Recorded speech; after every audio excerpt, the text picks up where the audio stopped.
Welcome to REM Reward, the podcast that explores the secrets of sleep and psychology. I'm your host, Ryan, and in each episode, we'll dive deep into the world of sleep and other topics such as mental well-being and personal growth. If you want to unlock your full potential and receive the rewards that come with understanding the power of sleep, you're in the right place. To discover more tips and insights on improving your sleep and overall well-being, visit our website and explore our other episodes at remreward.org. Today we're thrilled to welcome Dr. Craig Harris Richard to the REM Reward podcast. Dr. Richard is a university professor specializing in physiology with a research focus on autonomous sensory meridian response, commonly known as ASMR. His exploration into the relaxing effects of whispers and gentle sounds has led to significant contributions, including co-authoring the first fMRI brain study on ASMR, authoring the book Brain Tingles, founding ASMRuniversity.com, delivering the TEDx talk Whispered Revolution of Relaxation, and consulting on the Super Bowl commercial featuring a whispering Zoe Kravitz. In this episode, we discuss Dr. Richard's pioneering ASMR research, the inspiration behind his Sleep Whispers podcast, the creative process of creating engaging whispered content, and his insights into the impact of ASMR on relaxation and sleep. Tune in to discover how his work is transforming our understanding of relaxation and sleep. Yeah, let's start off with my first question. Sleep Whispers is such a unique concept. Could you just share what inspired you to create it and how it helped you with sleep issues you were experiencing on your own? Yeah, it was basically inspired by ASMR, autonomous sensory meridian response. I can see you nodding, so you're Yeah, heard of that. Yeah. familiar. Most Yeah. people are Yeah. familiar by now with ASMR, but this was about 10 years ago, 2013, and that's when I first learned about ASMR. And they described these ASMR videos on YouTube. So I went and I checked those out, and they had these videos of people whispering. And I was like, "Oh, this is great. This helps me fall asleep." So I started listening to those videos while I was falling asleep, but it was kind of a pain because they were videos. Mm-hmm. So then I went searching for some podcasts that were ASMR. And back then, there weren't that many. There were a couple. And so I listened to those, and they helped me fall asleep. And then around, I think it was 2015, this new podcast came out, and it was an ASMR podcast called ASMR Sleep Station. And it was just this guy whispering, which, I mean, that's traditional ASMR right there. But he was doing it in a podcast. And I was like, oh, this I like. And that was like my go-to podcast that really helped me fall asleep. Then after listening to him for a while, I thought, could I get the courage to try this myself? Because it's a little, like, it's not a standard method to be Right. whispering in a podcast. So I think it was, 2016. I gave it a shot, and I've been doing it since, just whispering in every episode. I love that. That's such a great story to hear. And I guess adding on to that, do you listen to your own podcast to fall asleep, or do you still use the other station, or do you just fall asleep on your own now? Yeah. I cannot listen to my own podcasts. I'm too critical. I hear sounds that I could have edited. I hear the way I talk. I hear maybe I slightly mispronounce something, and it just makes me crazy as I'm lying there trying to fall asleep, and I'm re-editing, virtually editing the episode again in my head as I'm lying there. So I can't fall asleep to my own podcast. I'm just too critical. So do you still use the other podcast still though? Yeah. Yeah. I Love it. almost every night listen to other podcasts. They can't have advertisements in them, so that will bring my brain right out of it. So, and that cuts it down. It used to be a while ago, the majority of podcasts didn't have ads in them, and now the majority of podcasts do have Yeah. ads in them. Yeah. So it gets harder and harder to find these. So it has to be one that doesn't have ads. It has to be one that has a calm voice or a Right. whispering voice. So I still listen to ASMR Sleep Station. So that's great. Um, there was some that I found that were foreign language whispering podcasts. And I really like that because then I don't get distracted by the words. Right. It's So just there was a Korean whispering one. No idea what they were saying. There's a Norwegian whispering one, and those I really like. And then sometimes I go in the opposite direction a little bit and I listen to like war podcast to fall asleep, Wow. which doesn't make any sense because that's about as stressful as it gets. Hmm. But there is that very popular history podcast, Hardcore History. Mm. And a Okay. lot of times I listen to him. He kind of has a relaxing voice, but he does get a little bit too shouty sometimes when he is reading a quote from someone. So Right. that can bring me out of it. But yeah, I still listen to podcasts to help me fall asleep. Perfect. That's great to hear. Yeah. My next question is, so I guess you mentioned on your website the metaphor of like restless brain squirrels is really interesting. Can you just explain what that means and how it ties into your mission?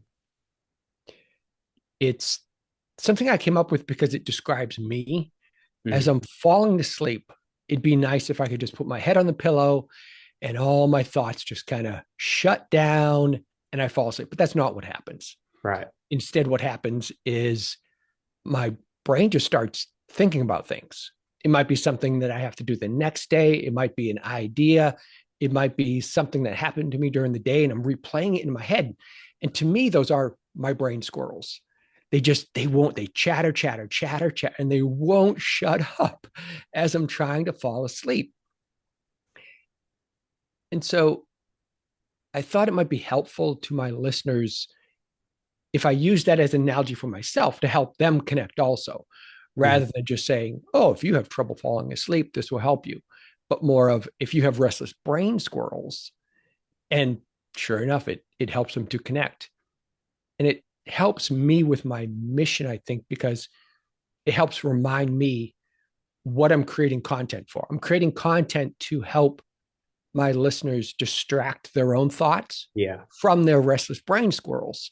So my content still has to be somewhat interesting to be able to do that. Yeah, for sure. And that's about to my next question. Storytelling is really like the heart of your podcast. How effective do you think that is compared to traditional relaxation tools like maybe if you mentioned like ASMR in general or music or meditation? Yeah. I think it still falls under ASMR because Yeah. I'm whispering. Right. Uh, I think of music as also very relaxing, but it's also more emotional. Mm. So it can be a different type of relaxation. It's not, to me, music isn't good at distracting my brain squirrels. It is relaxing, but my brain squirrels will start chewing on my thoughts as I'm listening to music because there's nothing to pull my thoughts away from that. Um, Kind of similar for meditation. I could just lie there and try to do a self meditation, except my brain squirrels keep getting in the way. So I always need something to distract them. So I think for me, the storytelling is a way to engage those brain squirrels. That's different from music. It's different from meditation. Right. Um, it's giving the brain squirrel something to, I guess, chew on. Yeah. It's like food for thought. Okay, perfect. And my next question is, so your themes like story time, trivia time, and Whisperpedia are really creative. How do you come up with these ideas?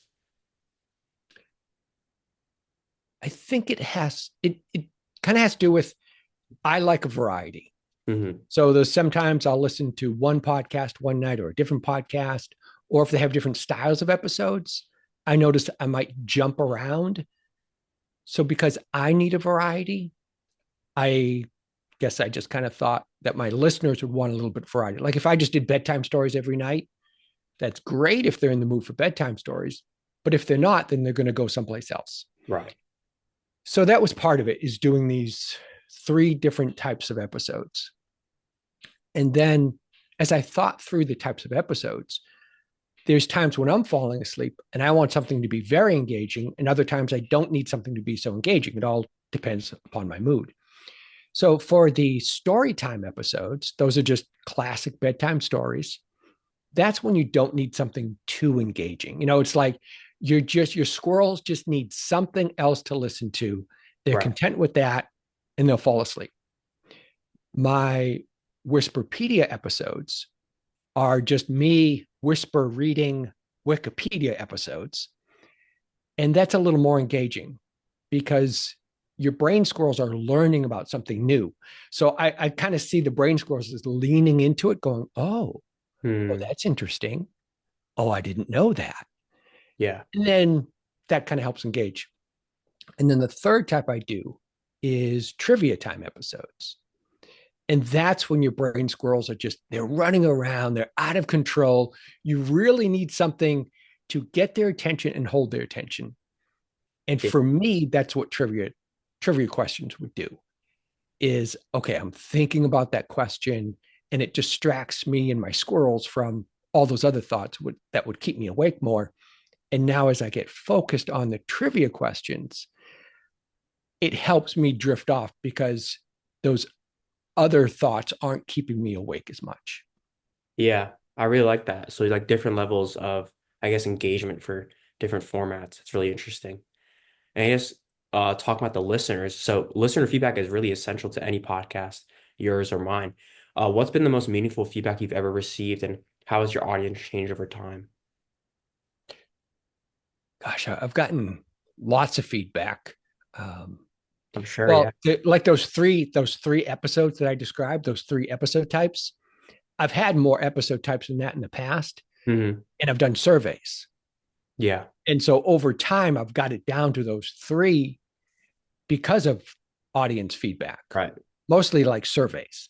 Um, I try to be careful not to make big changes based on one listener's feedback Hmm. because you could please, one or 10 and then really upset 20 or 40 when you make that change. So I try to do most of my changes based on surveys. So I really get a sense of, the majority of people prefer this or don't prefer this. I have made important changes just based on one feedback because sometimes when you hear an idea, like, oh, that makes total sense. And I think everyone will like this. So, an example would be with my trivia episodes. What I used to do was I would number the trivia questions. Hmm. So I'd be like, this is trivia question number one. And then I do the trivia. This is trivia question number two. Blah, blah, blah. This is trivia question number three. And a listener wrote in and said, can you not say which number it is? Because my brain squirrels start getting stressed as you get closer to the end of the episode. As Hmm. you say, I'm on 25 out of 30. I know the episode is about to end and I'm not getting sleepy yet. And that stresses me out. Right. So if you didn't have the numbers in there, my brain squirrels wouldn't know what number you're on. And now they're just focused on the questions and falling asleep. I thought, oh, that does sound like a really good improvement. So Yeah. that was like an example of a very specific change I made from, I think it was just one listener. And I never had a complaint of like, where are the numbers? So that's how you can tell when you made a good change in a way is Yeah. no one complains when you made that change. And it sounded to me like a really good change. And so that was a major change I made in a way, or a minor change. I guess it's a minor change. Yeah, that's great to hear. And I think you may have like hinted towards answering this question already, but just to, I guess, reiterate, how do you keep a balance between keeping the episodes interesting while also being relaxing? And is whispering for an entire episode ever a challenge for you? Yeah, uh, I don't always, I think my measure for what's interesting is myself. Hmm. If I think it's interesting, then I think others might find it interesting. Right. Um, which, doesn't work 100% for sure. Yeah. But that's where I start. Like, I have to find it interesting. Right. Like, I'm not going to read something or talk about something that I think is boring. So I think that's part of it. The other part of it is just knowing for ASMR, it's not usually what you're saying, but how you're saying it. Hmm. So as long as I'm talking gently and I'm whispering gently and I have that slow cadence, it may not really matter. And for most people, it doesn't. It's just the sound, the cadence.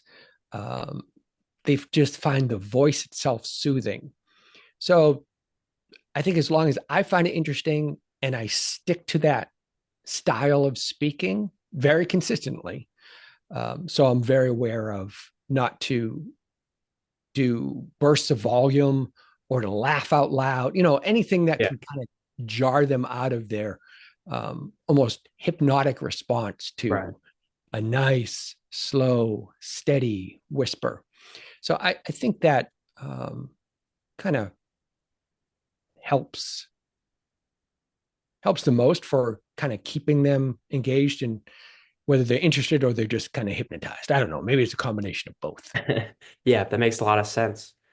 Um, Uh, and you asked about what do you say? Is whispering? yeah, I mean, for I don't know, just me or something. Sometimes like it's hard to like just whisper for a long, time, or it's like kind of just want to like talk normally every once in a while. Is Right. whispering ever a challenge for an entire episode or no? Uh, So used to it by now. there, I've heard others who have done whispering. In fact, the very first ASMR artist, her name was Whisper, her channel name was Whispering Life on YouTube. Hmm. She mentioned that she found it hard to whisper and it kind of hurt her throat a little bit. Hmm. And I've heard others who whisper say this also. I never have that problem. Right. So I Okay. think it depends. Like some people, it's a little more challenging on the throat to Yeah. whisper for a long time. That doesn't bother me at all. My challenge is breathing. So what happens is I run out of breath really quickly. And I didn't know if it was me. So I found a research study that actually looked at like oxygen consumption of whispering versus speaking. Hmm. And it confirmed that when you're whispering, you're pushing a lot more air. So you are breathing like 3 times more when you're whispering than if you're just talking normally, because you're doing everything by just pushing air. Yeah. So my challenge when I do my whisper episodes is I have to use the pause button a lot while I'm recording To get to that. get my oxygen. But yeah, Yeah. so I'll be in the middle of recording, and I'll just have to hit the pause button, breathe in a few times, and then unpause it, and then just go back to whispering. So Yeah. that's the biggest challenge for me. It's really interesting. I never even thought about that, but it makes a lot of sense. Yeah. And for my next question, do you have I guess, like favorite episode you've done or a format that seems to resonate most with listeners? And if so, like, why do you think it does resonate or it's so popular with listeners, or why is it your favorite episode? Yeah, the surveys I've done have helped me find out which ones are the best episodes. Hmm. So I've gotten away or done away with episodes that weren't as popular. Um, like in the ASMR world, there is like chewing and drinking are a popular genre with a lot of people who like ASMR. Uh, those were my least popular episode types in Hmm. my podcast. If I did a little bit of chewing or drinking with my whispering, so I got rid of those. Right. And then the three I have left now are the three episode types that are the most popular. And curiously, they're almost equally popular, which kind of confirms my people like a diversity Yeah. of content.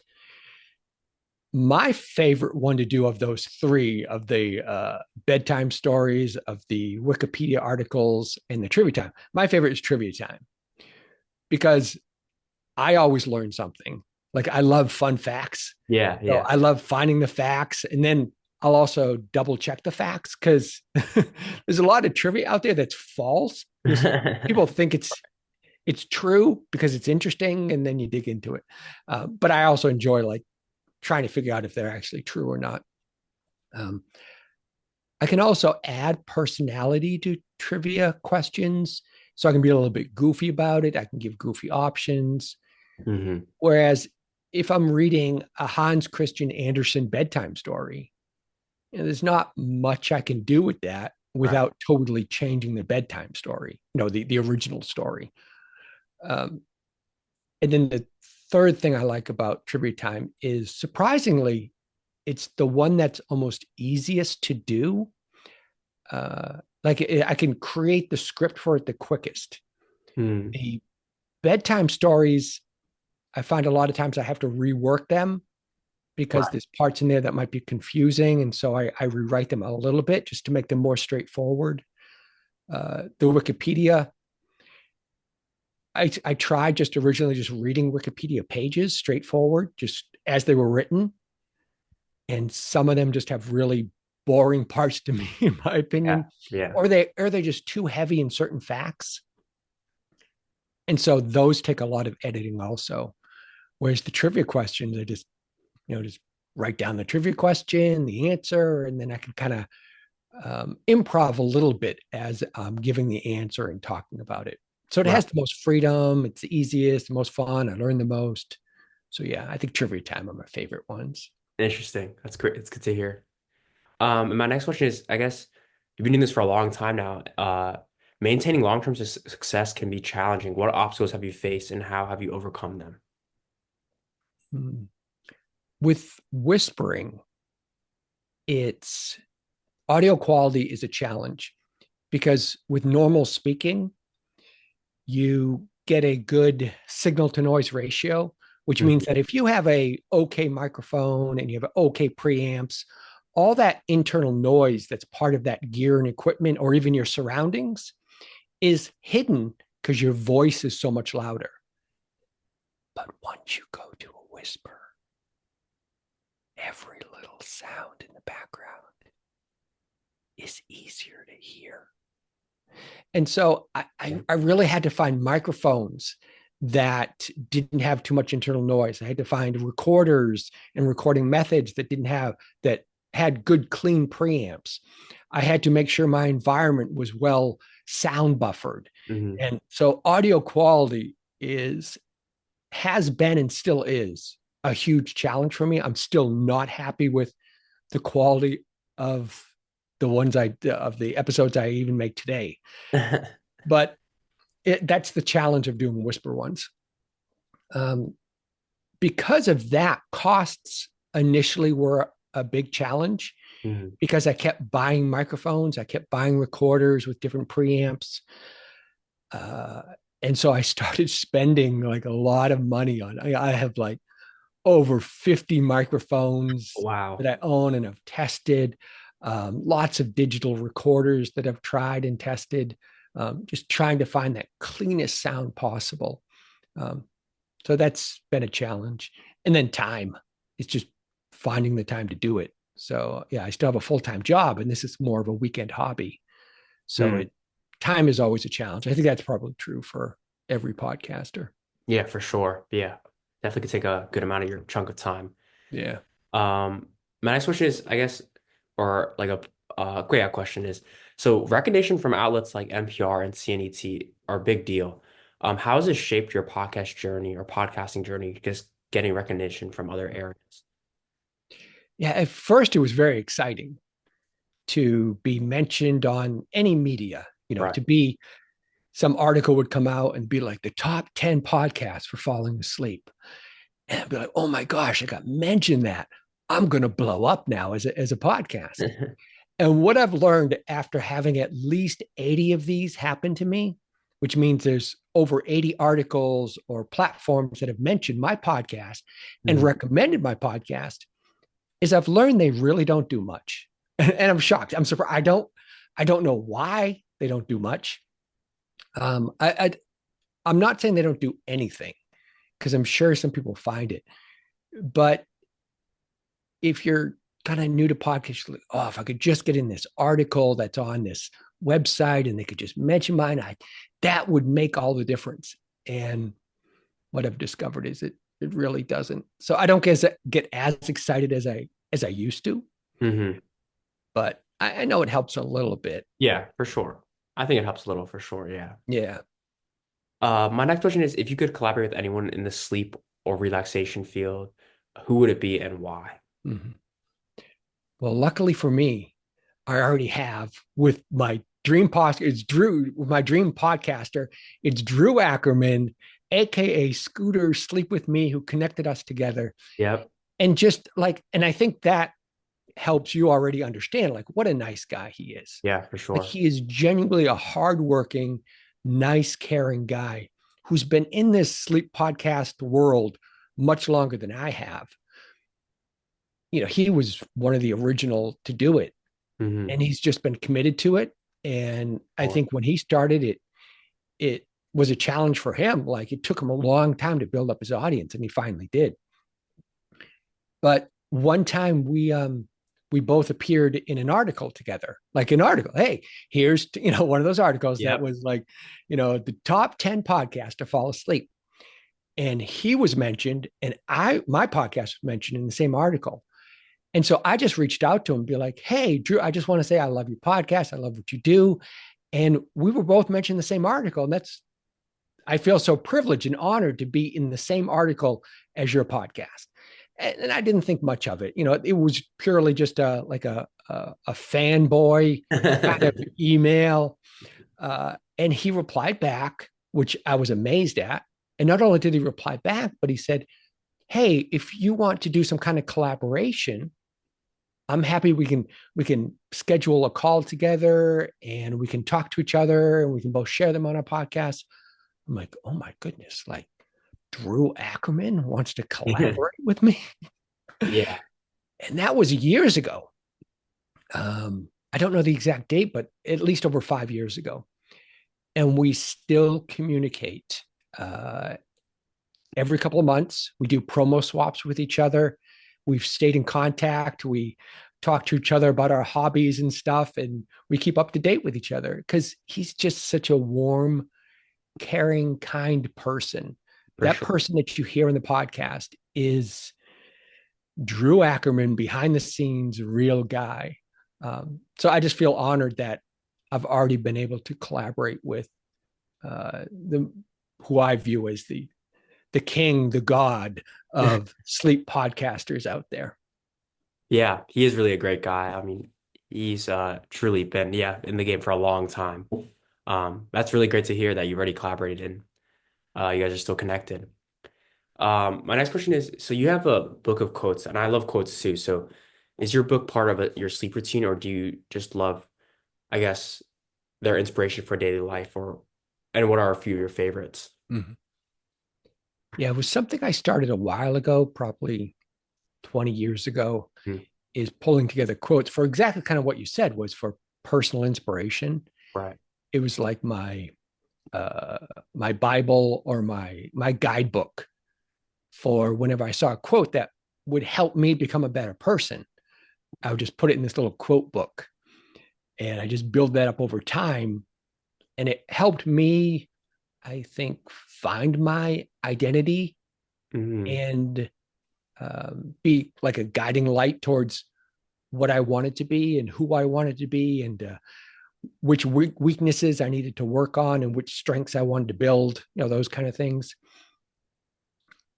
In So I started reading some of those quotes in my Sleep Whispers episodes. And my first few quotes that I read in the Sleep Whispers podcast were all about confidence. Hmm. So they were about like not caring what other people think, because that was something I really struggled with Right. for, all of my childhood and still most of my adulthood, is a certain aspect of shyness, being reserved, Right. not wanting to stand out, not wanting to be different, but just wanting to be accepted. Right. Um, and I've realized that that's not always the best thing. Like people can appreciate you more when you are different. And Hmm. that was hard for me to kind of come to that. And so there were a lot of quotes that were just about that of, you know, you shouldn't care what other people think. Wear that bold shirt, be different kind of thing. And I've gotten to the point where I know it's not good to totally care what other people think, but I also know it's not good to ignore what everyone thinks. Like there is this like middle ground that I think is the healthiest, For sure. and trying to always find that balance. So a lot of quotes are just about that, about being yourself, but not offending other people, not being too selfish. Like it is about a balance of how you are, so that way you are helpful or inspirational to other people in a good way, because you do somewhat need to care what other people think. For sure. So I guess just finding that balance was something I've struggled with that I've gotten better at. Yeah. I completely agree that balance is really the most important. And I guess for my last two questions, for the first one is, what has been the most unexpected or rewarding outcome of creating Sleep Whispers? Mhm. I think I was unsure, and this is probably true of all podcasters. You're unsure if what you're creating is going to be appreciated, liked, or Or helpful. Like you're hoping it is. And the first um, review I got on Apple Podcasts after I started my podcast was a 1-star review. You know, it just devastated. I'm like, okay, I've missed the mark. This is, I just it's not going to work. hmm And I decided just to give it a couple more episodes. And then I went, I think 20 to 35-star reviews in a row. What I learned is that my podcast doesn't resonate with everyone, and Right. it doesn't need to. But there are a population of people, there are some people who it is really helpful to. And that's what surprised me is how helpful it is to a certain population of people who enjoy the whispering, who enjoy my style of whispering. And so I'll get these emails that say things like, thank you for what you do. You're the only podcast that helps me fall asleep. Mm. Some people will say things like, I've tried music, I've tried meditation, those don't Right. help me. I've tried medication, those don't help me. Melatonin, that doesn't help me. Right. And to know that my podcast is really that important for a group of people Mm. is unexpected, as opposed to it's just, oh, yeah, thanks. I enjoy your podcast sometimes. But instead, they make it seem like if I stop podcasting, that would be devastating to them. And that's what I didn't expect. Yeah, that's amazing. I'm really happy you didn't stop after that first review. Yeah. Um, and my last question is, I guess looking forward now, what does the future look like for you and for your podcast? I think just to keep plugging along. I Uh, love that. it's been many years. Uh, I still enjoy doing it. I've got I'm pretty happy with the equipment. I'm still not happy with the audio quality. So I keep getting tempted to buy more microphones and test more microphones. I'm like, I've done this, so many times. And I think I just need to accept my audio quality right now. It's a hobby and something I enjoy. And most importantly, it's something that is helpful to others. hmm And that's what really drives me. Um, is knowing that every time I put out an episode, there's a certain amount of people out there that are hitting play on that and it's helping them fall asleep. So I don't have any major changes planned. Right. I mean, that could be devastating, but like I'm going to change the type of episodes I do or anything. I'm happy. I've been doing this for so many years that I think I've got it down to the episode types I like, stay committed to the gear that I'm using, stick to the style, and then just keep plugging along and enjoying the process and enjoying helping people fall asleep more easily. That's great to hear. That's amazing. Well, those are all the questions I had today. Everything you do is really amazing. I'll make sure to link everything below that we mentioned and more. Thank you for coming and taking your time to come on. I'm sure our listeners are just as appreciative as I am. Thank you Oh, again. thank you for having me, Ryan. I appreciate it. Thank you for tuning into the REM Reward podcast. Before you go, we'd appreciate your support by subscribing, liking, and leaving your thoughts in the comments. Stay tuned for our next podcast where we will be joined by a special guest speaker to explore even more about the fascinating world of sleep and psychology.